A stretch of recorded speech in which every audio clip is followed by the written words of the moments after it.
आपको चाहिए तो भोजपुरी में उस गांव में जाइए, हर गांव में देखिए, एक टैलेंट को ढूंढ के लाइए, कम से कम इस मंच तक आकर और अपनी क्षमता को पूरी दुनिया के सामने दिखा सके।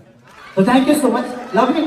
अगर मेरे शब्दों में किसी भी प्रकार की गलती हुई होगी तो प्लीज क्षमा करिएगा, क्योंकि हमेशा गलत गलत नहीं होता और हमेशा सही सही नहीं होता।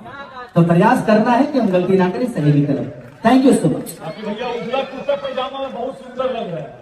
हम ऑलरेडी सुंदर हैं इसीलिए लग रहे हैं। जिंदगी देखिए, मैं सच में बहुत ज्यादा बोलता हूं क्योंकि मुझे बोलने आता है, इसलिए बोल जाता हूं क्योंकि मैंने आप ही लोगों से सीखा है और मैं रास्ते पे अपने जीवन को चलाया, इसलिए मुझे हर घटना के बारे में पता है।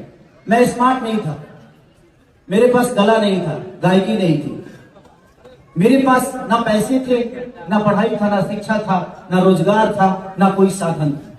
और मैं आज अपने जीवन में मुझे लगता है कि ये सारी चीजें खेसारी के पास है, क्योंकि इससे कई गुना ज्यादा आप सब मेरे साथ हैं, इसलिए मैं दुनिया का हर वो चीज अपने पास पा लिया। नहीं तो शायद मैं भी आज अपना लिट्टी बेचता या कहीं धागा कटिंग करता या कहीं 20,000 की नौकरी करता। तो बस आप सबकी प्यार और आशीर्वाद है जो मुझे इतना बड़ा, मैं जितना भी बड़ा हुआ हूं, आप सबका बेटा हूं, आप सबका सम्मान हूं, आप सबका दुलार हो। प्रयास करता हूं कि अपने शब्दों से कभी आप लोगों को तकलीफ ना हो।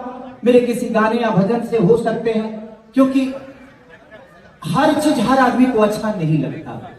कोई भजन सुनना चाहता है तो कोई लाल घघरी सुनना चाहता है, तो इसमें हम कभी कभी फंस जाते हैं कि हम सबको खुश तो नहीं कर सकते। तो जो भजन सुनना चाहता है उसके लिए लाल घघरी सही नहीं है, और जो लाल घघरी सुनना चाहता है उसके लिए वो भजन सही नहीं है। कोई बाबा के आश्रम में जाता है तो इसी में से कुछ लोग ऐसे भी होंगे जो बियर बार में भी जाते होंगे। तो सबका अपना अपना विषय है, सबकी अपनी सोच है, इसलिए आप लोग अपने जीवन को ऐसे चलाते रहिए। माता रानी सबको ऐसे ही बना के रखे ताकि जब भी